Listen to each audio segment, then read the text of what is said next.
Hey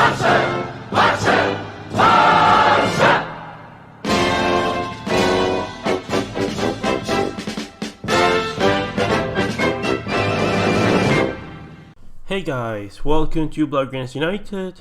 Welcome to another video, and today I'm gonna discuss the reasons why Barcelona have failed this season, or in terms of the play at least, we failed this season. Because to be honest, in terms of just the result and what the titles have been won, every year that you win in a Liga title, it's for me a success, because winning a Liga title is really hard. But in terms of the play, it's been a total failure, and it's been a total failure for some years now, and it's been coming. It's been coming. I'm gonna be putting this video in like terms of a comment that I saw in the video, like reacting to the Barcelona in the review against Liverpool versus Barcelona by John Blessed. Thank you so much for commenting. Now I want to discuss some of his points, talk on them, expand on them, and also the main thing that it's gonna be very controversial maybe, but just hear me out. So let's get started with the video. He says, sell Suarez or bench him for important UCL games. My opinion on Luis Suarez is that yes, he needs to be benched more, because he's playing right now 90 to 85% of the games this season, and for him right now that's too much. He's lost his explosivity, he's not as quick, he's just not at that level anymore. He's still a fantastic player, he's still one of the best strikers in the world, but he needs someone that can take some pressure off him in some of the games. That's why I think maybe a striker like Marcus Rashford could be fantastic for Barcelona. Luka Jovic even better. Like, there are players that can substitute Luis Suarez for Barcelona, and we need to start bringing them in, but that's only going to work if Luis Suarez is willing to sacrifice some of the minutes next season. We need to make him sacrifice some minutes next season, or accept an offer more than 60 million, but I think at that point, I don't know, it all depends on what we get offered. Then there's cases of selling Ivan Rakitic. He's average most times and getting old, and we have the young coming in. Now with Rakitic, we should have known this, like we knew this, but why didn't we sell him? Because he was a World Cup finalist, because he had a fantastic season, but we were looking at what was coming, which was, hey, PSG are offering 19 million euros for Ivan Rakitic, and what does Valverde do? We decide to keep him. And why do we as fans accept for us to keep him? Oh, because he's Ivan Rakitic, because he's been here a long time. He's given us too much. Well, I appreciate you, Rakitic. You're still one of my favorite midfielders for Barcelona, but you needed to go. The young should have been here already 1 year ago. The league should have been here already 1 year ago. Things like this is what keeps us for not taking the most potential of ourselves and having to change things around. Then we have sell Coutinho. He's an expensive flop. And about Coutinho, there is mixed receptions about what Coutinho is. Like, some people are defending him, some people are not defending him.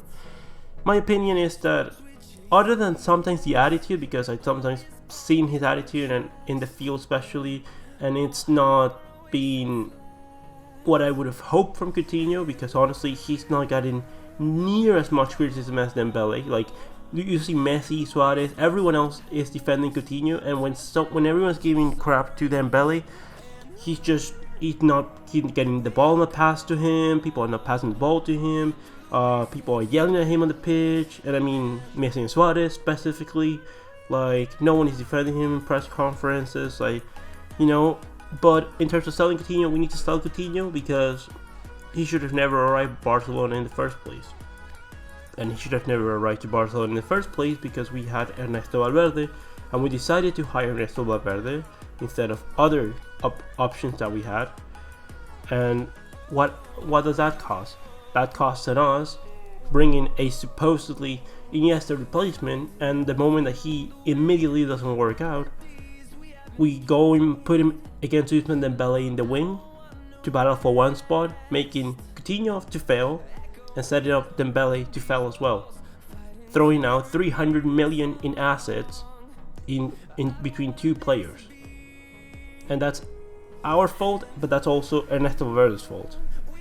Like, Coutinho's playing in the wing because he's Coutinho, because he's a superstar, and of course he is.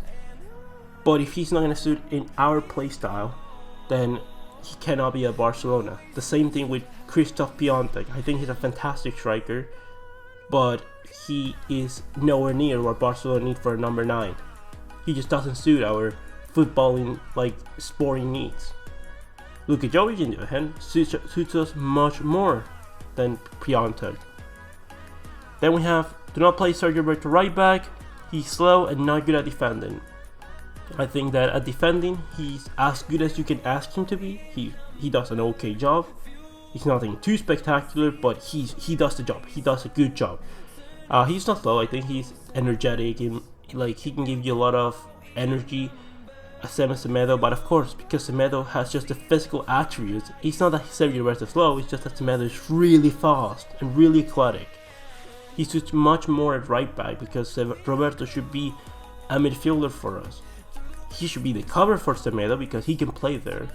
Sergio Roberto is fantastic for our like, you know, joker, as our like a player that can do a little bit of everything. He can play in the wing when we need to play him in the wing. He can play a right back, he can play left back, he can play in the pivot position, he can play center midfield. Like, he can play in so many positions that it's a really good asset to have. But Semedo, with the performances that he's had this season, should be a star for us coming up in a few coming seasons. Bench Busquets, he's looking slow and tired. I think about Busquets, more than looking slow and tired, is that he mentally, it's not that he's slow, because Busquets has never been fast. I think physically he's the same as he's always been. The difference being that he's mentally just slow. He's getting probably tired mentally of winning so many titles, of winning World Cup, of winning Euros, of Champions League trebles, and all of that. Maybe he's getting tired of football, and it happens. I can understand that. He can perfectly just get tired of football, but if we can make him just get, you know, like, be mentally fast again, he would be fantastic. Maybe to be a Xavi of Luis Enrique, like, you know, that player that can come in for some games of the season and give us really good performance. That's a lot of experience. But if not, there are options to be had. Let's try out Frankie de Jong in that position. Let's bring in Rabiot. Let's try Ludovic Reis that we've already signed from Groningen. Let's try Oriol Busquets. Like, there is options to be had in that pivot position. That if Sergio Busquets is not going to be here at the club in the coming seasons, we need to. I mean, we already need a backup, but we really need to stress on looking for that Sergio Busquets backup. Alba needs a good backup left back. He looks tired in our loss to Liverpool. Well, my friend, that's the thing. Alba cannot be tired against Liverpool because none of the starting players that played the game against Liverpool played against Celta. They had 8 days of rest. Liverpool had 2 or 3 days of rest. And they had a really killer game against Newcastle where they had to give their maximum of intensity, and yet they look more intense than us. Alba just needs someone that can cover for him 20% of the games of the season. That's it. Alba can perfectly play as many minutes as he feels that he can, because he's physically able to now. We just need to be able to rest him some of the games of the season, and that's why either you trust on Juan Miranda, you trust on Cucurella, but you need to trust. You don't need a mega signing for this. You just need use the youth, use La Masia. For a job of 10 games a season, players from La Masia are good enough. Cucurella is proven that he's good enough. I think Juan Miranda, with some confidence, he's good enough. Bringing a top young striker that I think stresses the same thing that I said with Suarez. I think Luka Jovic is the best option, but a player like the profile of Marcus Rashford will still be a really good option for Barcelona, especially if we can get him for an undercut fee this coming summer. Then we have psych or fire Ernesto Valverde and get us a new coach who is not defensive minded and plays attacking football. Someone who's not afraid to make tough decisions like selling or benching older players or players who are not performing good enough. Now, I'm going to go into the next comment, and then I'm gonna expand on this and the next comment. And it's gonna be: the Barca board needs to make big changes at our club, and we will become the laughing stock of Europe. Now, with that said, yes, we need to sack Ernesto Valverde. But now I'm gonna ask you this: if we would have won the Champions League, like if we would have scored a goal out of nothing, maybe, I don't know, someone shoots at the corner flag, but the ball is traveling inside the box, and magically we get awarded a ghost penalty for a handball. I don't know, maybe Trent Alexander, I don't know, barely scribbly touches the ball. It's going nowhere. It's not going towards the net. It's going to the corner flag, but we get awarded a penalty that way.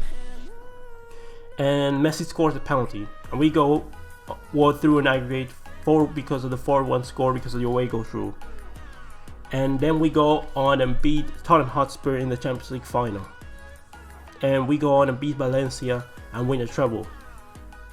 Does that excuse Ernesto Valverde? Does that excuse us from thinking that Ernesto Valverde everything's completely fine, and Ernesto Valverde just won a treble, and we should keep him for next season because we won. The most important thing is winning. And I agree. The most important thing is winning. But the most important thing is winning today, tomorrow, the day after tomorrow, in a year, in 2, in 3, in 4. I, as Barcelona fan, want to win every single season. But most importantly, I want to compete well every single season. Because I know that you can have years where you're not going to be able to win trophies because it's going to be tough. But if you are thereabouts, you're always going to guarantee yourself that you're going to be pushing yourself to your best. And that's the most you can ask of the team.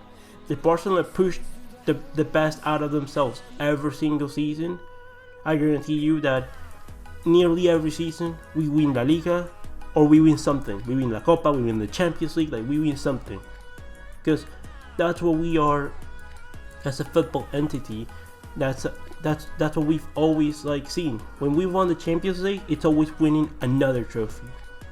Like it's always been the case.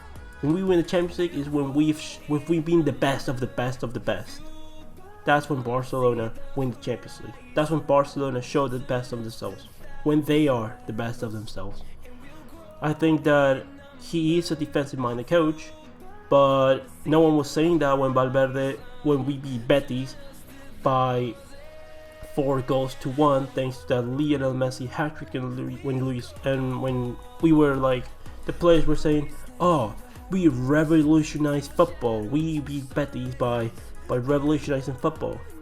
Well, you have not changed anything. You haven't evolved anything. You've de-evolved. You've unevolved.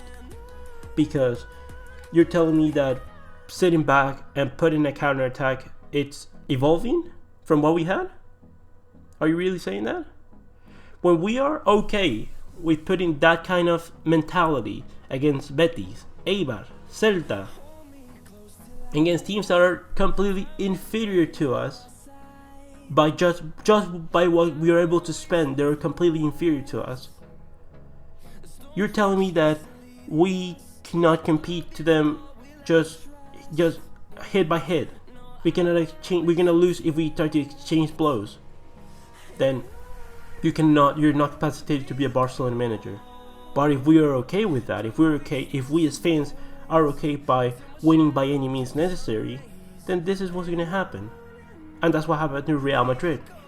I know some objective Real Madrid fans that know the reason that they failed this season, that we're not happy with Real Madrid the past few seasons, even when winning the Champions League, because they knew that the moment that something stops going your way, you're not gonna win anything.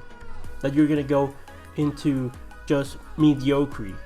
Because Real Madrid were doing things in mediocre way, and they're still doing things in mediocre way. I don't see people making criticism that's gonna help them improve. All I see is, oh, Benzema, the best striker in the world. Oh, we have the best of the best. No, you don't have the best of the best, clearly. And Barcelona, to a point, that we do have. Like everyone now is being destructive And I just want to remind you that things are never. I don't like a good way of looking things is, and I'm not one to tell you what you should be thinking, but my way of looking things is that, especially for a footballing team or in anything in life, if you have a son or a daughter and at school they're like working hard and they happen to not succeed, then it's not as bad. And when they're like getting all plus A's and stuff like that, it's not as good. You can always improve. That's the thing with Barcelona. When we are at our best, it's not as, we should look at it as a way of, it's not as good. We could improve always. And when we're in a way where we're just in like falling decadency, then it's not as bad. Because what that happens is that players now are going to start just losing in confidence. We can go into a really bad period if we're not careful. And the thing is that now I see everyone just saying, oh, we need to change this and that because everyone is horrible. Piqué is horrible, Rakitic is horrible, Busquets is horrible, Suarez is horrible. Change this, change that. We need to bring in this. We need to bring Van Dijk, Mane. We need to change everything. No, we don't need to change everything. Like, we're fortunately that even doing things badly, we've sort of done things the right way. We've like, that's what I'm saying. We've sort of done pseudo-Cruyffism because we haven't been doing Cruyffism, but at the same time we've kind of prepared for Cruyffism in the sense that we have the young coming in. We have the Matthijs Lig signing almost sealed. I hope. I really hope. We have apparently linked with Marcus Rashford. Really good. We are apparently, I don't know if we're gonna sell Rakitic. We should. But there is the foundations of a fantastic squad. I'm just gonna give you a quick list of names and tell me how many of those players are not players that we already own. We have Ter Stegen in net, you have Semedo, Alba, and either Umtiti or Lenglet for that left center back spot. Then we have Matthijs de Ligt. We have Sergio Busquets, Frenkie de Jong, and Arthur Melo. And in the striker position we have Lionel Messi, we have Marcus Rashford, and we have Ousmane Dembele. That's what? 1, 2, 3. That's 3 players that we don't own already. We do own Frenkie de Jong if we're counting Frenkie de Jong. If we're getting rid of Busquets, then maybe bringing out in Rabiot. Maybe put De Jong in that pivot position and put Ricky Puig into the first team. Arturo Vidal, Aleñá, Sergio Roberto. Perfectly capable of playing in those positions. Gerard Piqué is still a really high level. I thought I was gonna give up on Gerard Piqué before the second the second part of the season, but I've seen him show that he's still up for it. That he's still one of the best defenders in the world, and if he's gonna fix his attitude, because his attitude needs to change, he needs to be much more of a, I think he's a leader, but he's a leader that's just I think way too cocky. And if he's willing to change those things around, then sure, Gerard Piqué can still be a starter for Barcelona. Given that he needs to give up a lot of minutes for Matthijs de Ligt, because Matthijs de Ligt needs to come here and play a lot of games for us. Same thing with De Jong. If Rashford comes in, he needs to come in, or whoever striker comes in needs to play a lot of minutes. But in theory, we are a lot better with just a few changes. If you just changed Rashford and De Jong from Rakitic and Suarez, you have already an infinite better team, and it's just 2 changes. Because Alba's not bad, Semedo's not bad, Messi obviously is not bad, Busquets is not as bad, because let me tell you that when the collective plays badly, individual performances also go down. It's hard to shine when your team around is not working as a team, when you as a collective are just poor. Then you can see that in Manchester City, because Manchester City had a lot of a lot of individual great players for the first season that Guardiola was there, but then he improved 1 or 2 things in his second season and he got to 100 points in the Premier League. So things are, like I'm saying, when you're not doing things, when things seem to not be right, they're not as bad as what they actually are. Like, things can be better. But yes, Ernesto Valverde needs to leave Barcelona because he is just a coach that should have never been here. But why did that happen? Because we as fans were not happy with the likes of Luis Enrique. Because apparently, I don't know why, we were not happy with Luis Enrique, although he had done fantastic seasons and we were starting to doubt him. I don't know why. But then you have the likes of Valverde coming in for Barcelona. I'm gonna put other examples. You have the likes of Betis, who, let me tell you, if they sack Quique Setién, I am putting Betis to be one of the favorites to go down next season to Segunda. I am putting them as one of the favorites to go down, or at least having to struggle to fight for relegation next season. I'm gonna put another example. Celta Vigo this season. Celta Vigo had Unzué, and with Unzué, they were more likely to finish in the Europa League, and they completely were safe from getting relegated. They were not gonna struggle with relegation at all, and look at them right now, struggling still for relegation. Then you have the likes of Las Palmas, with Quique Setién playing fantastic football, comfortably finishing mid-table in the first season. What happens after they get rid of Quique Setién? Are you enjoying yourselves in Segunda? I don't know. Are you? Let's put other examples. You have the likes of who else? We could put, okay, let's put Paris Saint-Germain. You get rid of Laurent Blanc, and now you've never, I think, gone through to the Champions League quarterfinals ever since. All right, and given that you've brought, I think, in my opinion, better managers than Emery and Tuchel, I think, are better managers than Laurent Blanc. But when you as a team don't know how to appreciate the good things and are always looking for the bad things, this will happen. When you're not trusting in a project, these kind of things happen. And I'm going to put the most clear example of this.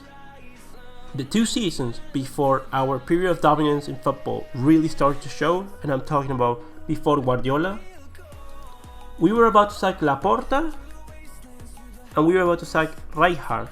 And instead of bringing Guardiola, we wanted to bring in Mourinho. Mourinho was about to sign for Barcelona. And imagine us not knowing who Pedro is, not knowing who Busquets is, probably not seeing the best of Lionel Messi. Like, going from, I don't know, imagine a midfield of Busquets, Xavi, Iniesta to, I don't know, Michael Essien, I don't know, Seydou Keita, Frank Lampard. Like this is what it means. Like we as fans were happy to give up our principles that made us succeed, just because at the moment we're not doing things we're not succeeding because we were failing. But look at how you fail. There's a difference between failing like Real Madrid done this season, than failing like, for example, if Liverpool didn't win a trophy this season. Liverpool have competed not enough for them. They've competed for the Champions League and the Premier League with all they have, and they've done a fantastic season. You cannot blame them of failing. You can blame us of failing. You can blame Real Madrid of failing, because it is what it's been. It's not been good enough.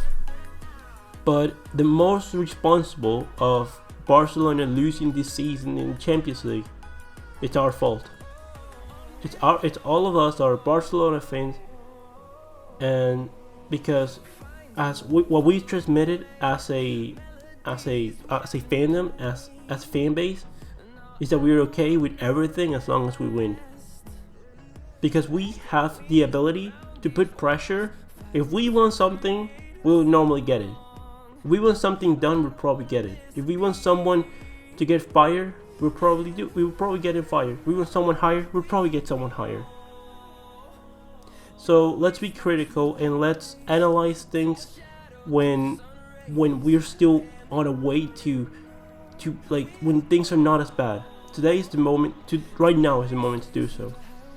That is Ten Hag, that is Emery, that is Quique Setién, that is Pablo Machín, that is Sarri, that is Luis Enrique, that is Guardiola, that is there's a plethora of managers still that I think could do a good job for Barcelona, but they need to have total control and we need to give them time. They don't perform at the instant second, we need to give them time because this project takes time, but it's nothing. All the time that we're gonna have to wait for trophies, I guarantee you it's gonna be rewarded with even better titles, with even more success. So with that said, I know I'm gonna stop the video now because it's going for another half an hour video. Leave me your comments in the comment section below. What do you think about what I've said? Do you think that we need to change things completely, that we need a total new period? Or do you agree that we just need to change a few things around, and more importantly, we need to be more critical of Barcelona when we're winning but things are clearly not going the way where we need to be? Leave them in the comment section below, and I'll see you on the next one, Blaugranas.